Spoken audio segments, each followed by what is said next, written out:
Page 509.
Well, I'll do something for you there.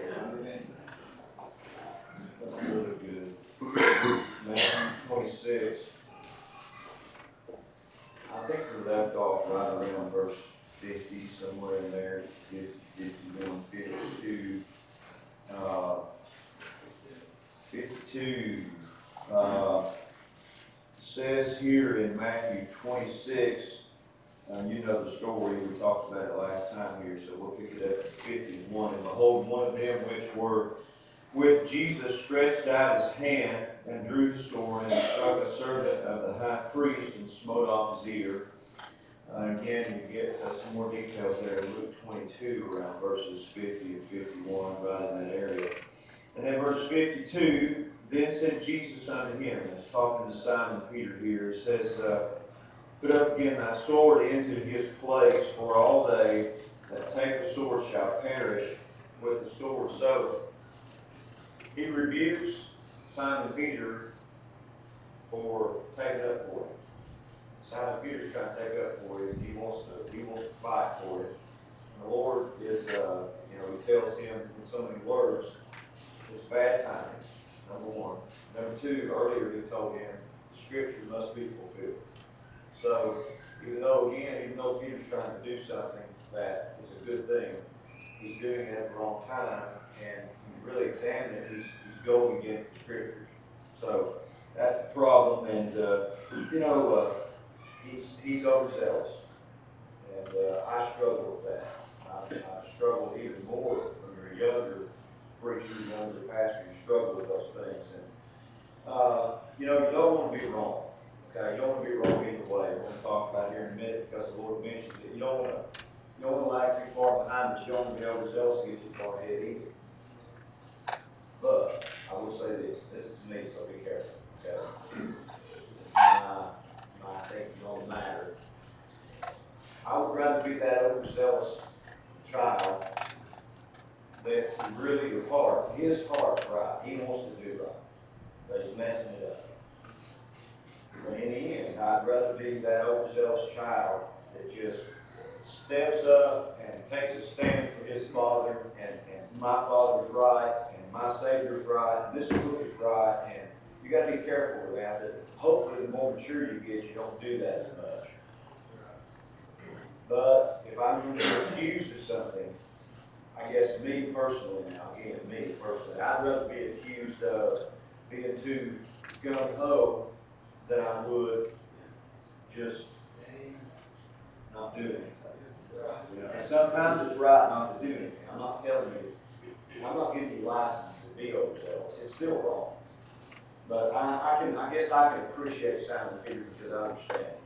You know? Just know that person. And thank God he's in the Bible. He's been a real encouragement to me. Verse 53, then the Lord goes on after he really rebukes Simon Peter. And what I wanted to say there was, secondly, you got to keep in mind here, Simon Peter he's mad, he's put out because he's trying to do right. But when the Lord says this here in this scene, he says this to Simon Peter, there's a lot of people around. And Simon Peter doesn't react the right way. He gets mad. He's frustrated because he wants to take up for the Lord. The Lord will let him. But there's an element of pride there too. I don't know how well you take this, but I don't enjoy it. I should. I'm wrong here. I don't enjoy it when somebody calls me out in front of a bunch of people. And you know, it is what it is. I think that's a generational thing. I think that there's always been a problem with that. That's hard. It is. It's just hard. But the old way of thinking and the old school thing there is that's just normal. You're going to get called out. Make it right, you know? But now, people have become, because of their upbringing, because of the generation that we're dealing with now, they're a lot more thin-skinned. So you choose your poison. You know, you gotta either say, okay, I'm dealing with this generation. Lord, what do you want me to do? You know, maybe he'll give you the green light and just go ahead and call them out anyway. They're not going to take it like the generation before us. They're not. Okay, right or wrong, they're indifferent. That's how it is. But he doesn't take it well. He's mad.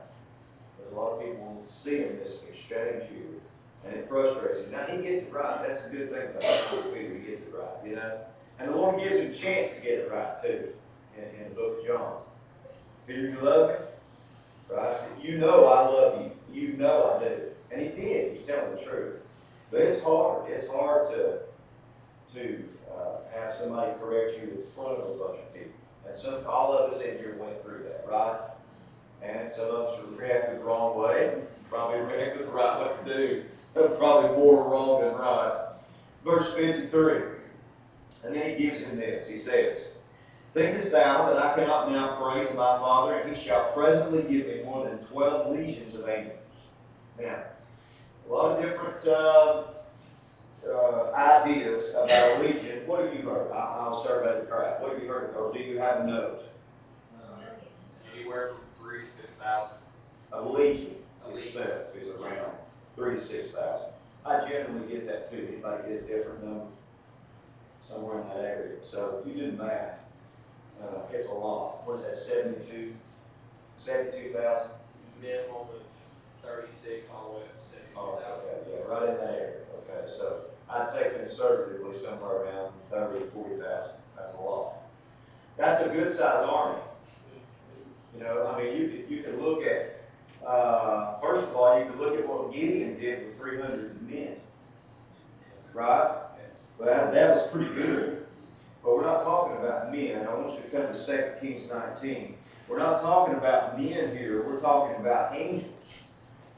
And this story that's given to us in 2 Kings 19 is a great story. I'm just going to read one verse for you here, verse 35, and I think what we'll do is, well, I might just look at a little bit of this. Okay, so what happens is Sennacherib comes against Israel. He defies the God of Israel, and he says, doesn't matter what you do, I'm going to whip your tail. That's how it is. And Hezekiah takes the letter that Sennacherib wrote to him and to the city, telling him what he was going to do, and he just spreads that letter out before the Lord and says, God, here he is. Here's your enemy. And here's what it says he's going to do. Basically, in so many words, if you let him do it, that's what he's going to do. And if you protect us, then we'll be protected. Right?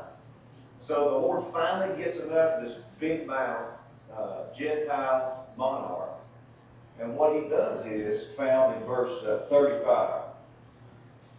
Verse 35, 2 Kings 19 says, And it came to pass that night that the angel of the Lord went out and smote in the camp of the Assyrians 185,000. When they arose early in the morning, behold, they were all dead corpses.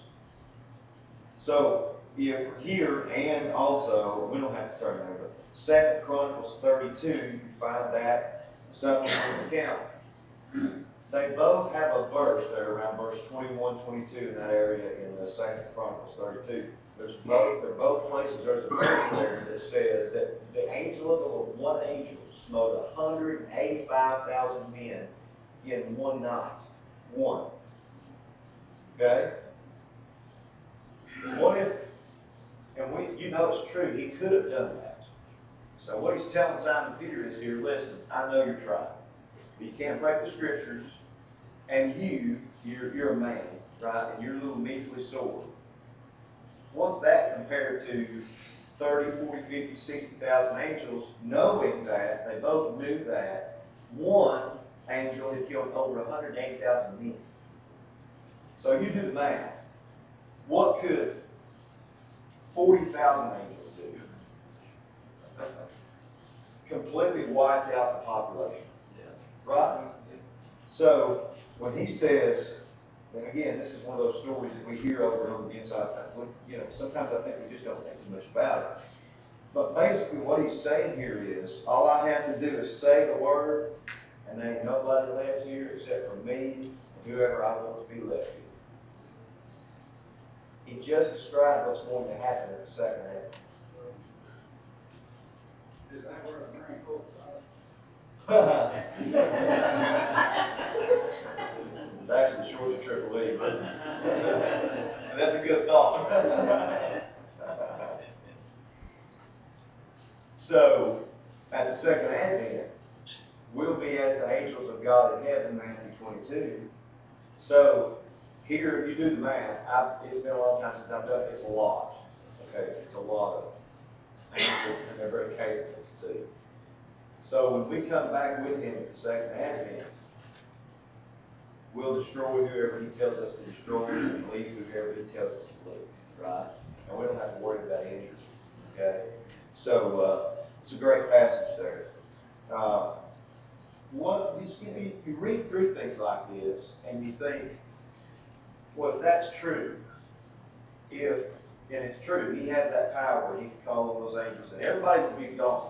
Okay, he could just say,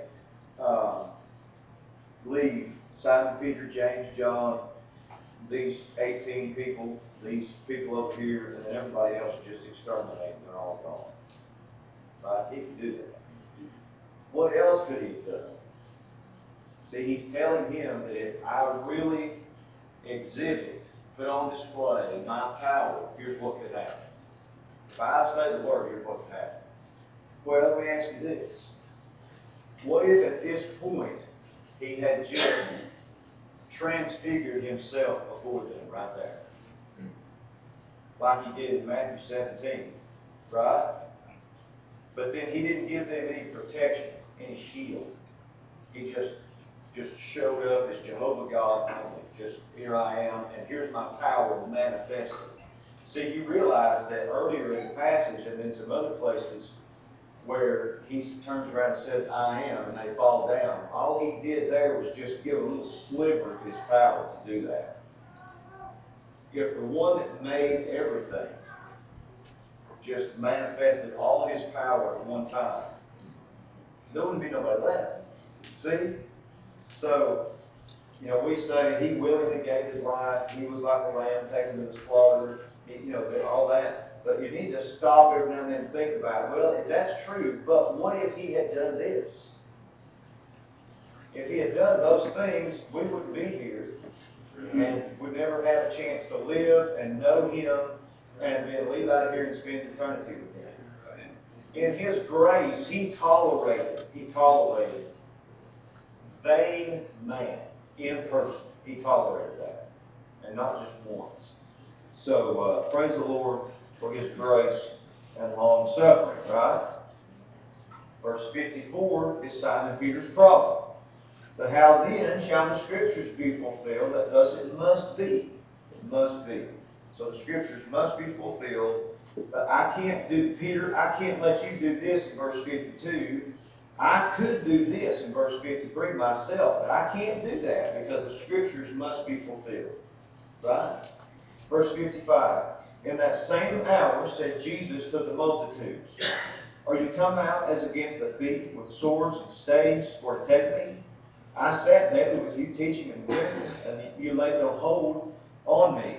So the thing he says here is it's always right. He always has the right analogy. He's God. You can't read the Bible and come away with even an inclination that Jesus wasn't God.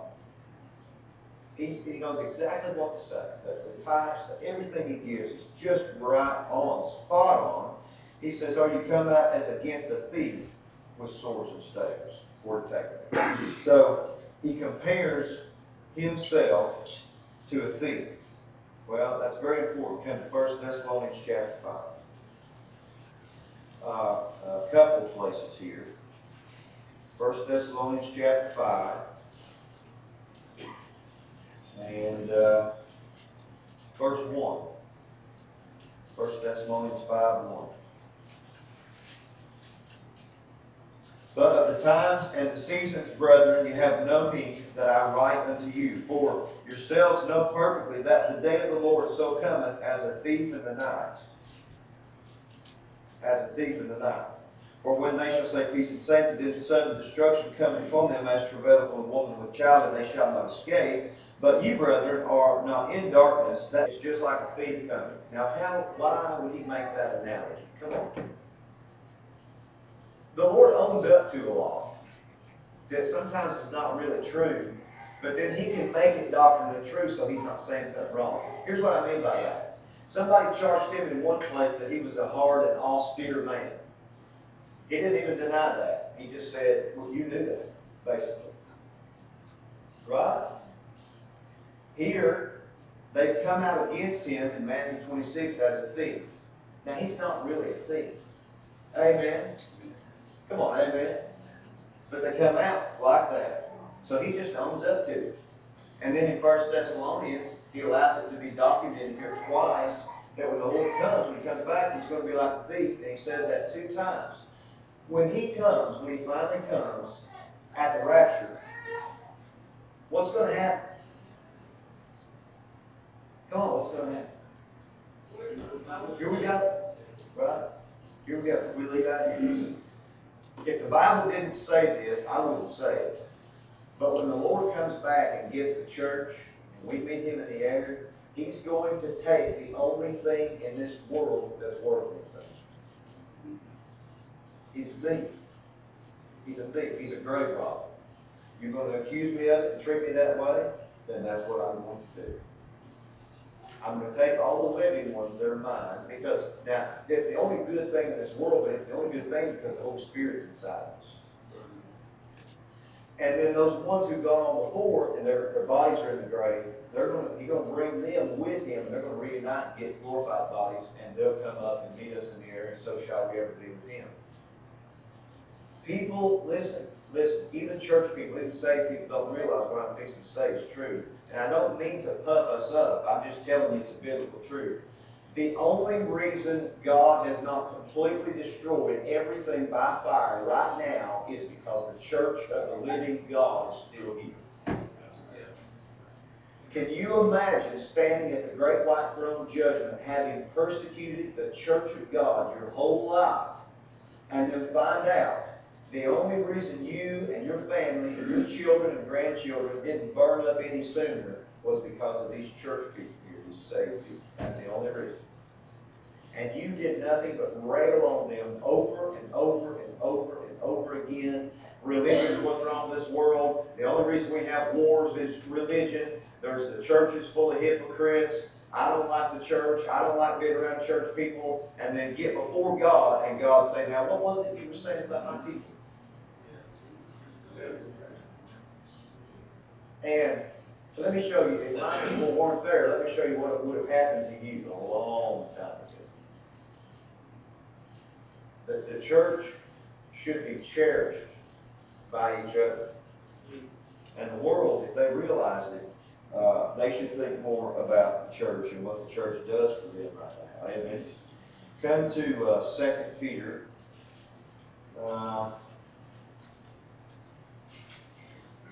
2 Peter chapter 3, verse 10.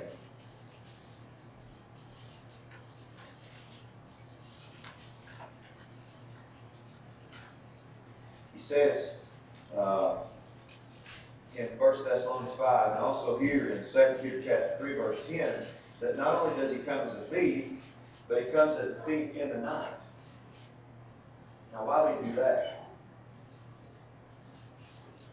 You're not going to outdo him. He's got it all worked out. Do you know when his trial took place? What time of the day? It was night. So this is God Almighty saying, look, I sent my son down here to die in your place, and you're going to treat him like that with a monkey cord at night and call him and insinuate that he's a thief? Here's what I'm going to allow him to do to you. He's going to come as a thief in the night. In fact, the only good thing that's left out of this world. And when he leaves, this world is going to be an absolute rain after we leave.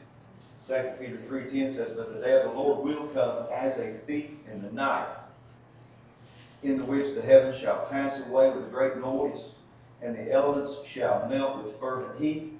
The earth also and the works that are therein shall be burned up. If you accuse the Lord of something, chances are he's going to turn it around on you. That's just how it works.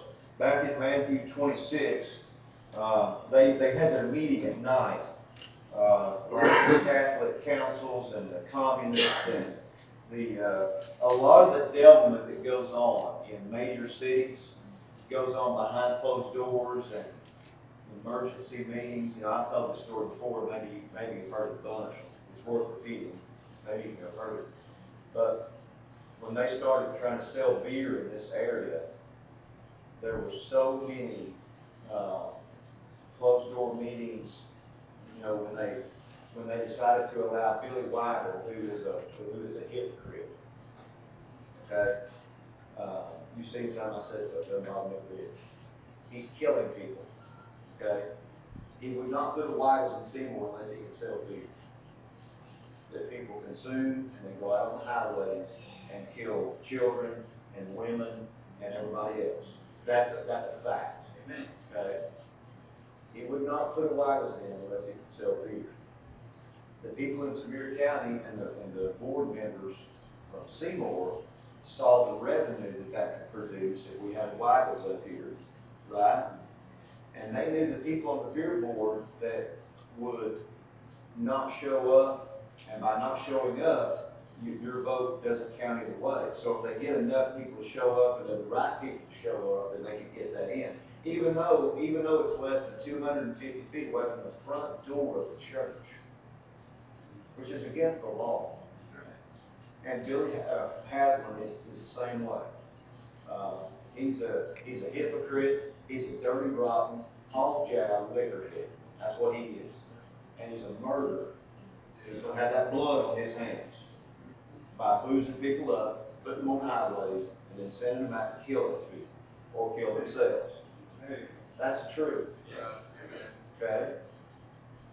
So what they did was, in your little Mayberry here, what they did was, they had an emergency beer board meeting around 11 p.m. to midnight. And they got the right people there at the right time, voted that thing in, and so now you got it. You say, what does that resemble? It resembles this trial. That's the same thing. That's exactly what goes on. And if that goes on in Mayberry, what do you think goes on in San Francisco and Detroit and Knoxville, Chattanooga? Listen. And I started out very naive, and I still am from time to time. If I found one thing out through the years of being saved, here's what I found out about mankind. Cash is king. Amen. If they can make money, they don't care how, you're just a statistic. That's right. You get drunk and kill somebody or kill yourself, we still made the money. And I can go on and on and on. They can make fun of the church all they want to. I know who they are and how they live and what they think. Money. Verse 55. Well, that was fun. Verse 55. In that same hour, I'm surprised more people don't say it. I get critiqued all the time for what you shouldn't say that. You shouldn't say that. You don't know that person. Yeah, I know them very well. I know who they are. And if you don't have enough sense to have a final authority to shed light on the subject and show you that's wrong and that's right, that's your problem. Amen. I got it. Amen. I can point out, listen, I'm not going to walk around judging people, but I can point out when that book says something's wrong and somebody does wrong, I don't care if they're saved or lost, they're wrong. Amen. And it goes for me and you and everybody else. And I'm surprised other people don't say it. It's concerning. Verse 55, in that same hour said Jesus to the multitudes, "When you come out as against a thief with swords and staves for to take me, they wouldn't have done any good if he tried. I sat daily with you teaching in the temple, and you laid no hold on me."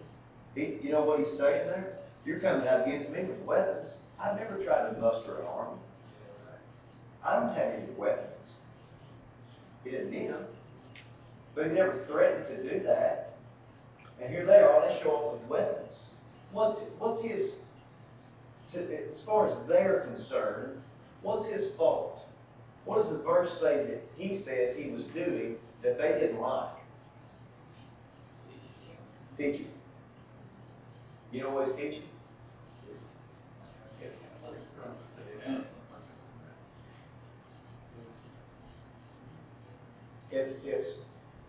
Sometimes it's hard not to take it personal. You've been there, right? Well, these people don't like me. Well, they know too much about me. Well, I grew up in this town, and they know too much about me. They won't forgive me for this. Listen. If you hang around them and practice their ways and talk like they talk and do what they do, they would accept you. It's not you. It's that. Right. That's the problem. All you have to do is bring it up from time to time and you go right quick. It's not me. Don't have a pity party for yourself. Don't get the Elijah syndrome and say, well, it's me. Yeah, I do. I make plenty of mistakes. But a lot of the time, it's not me. It's not my delivery. It's not what I say. It's not how I say it. It's not where I say it. It's that. That book they can't stand. They want to have just enough of it to justify their devilment. And if you try to insert any of the rest of it, especially if it's against their dirty, rotten sins, they can't take it. They won't take it. They will not do it.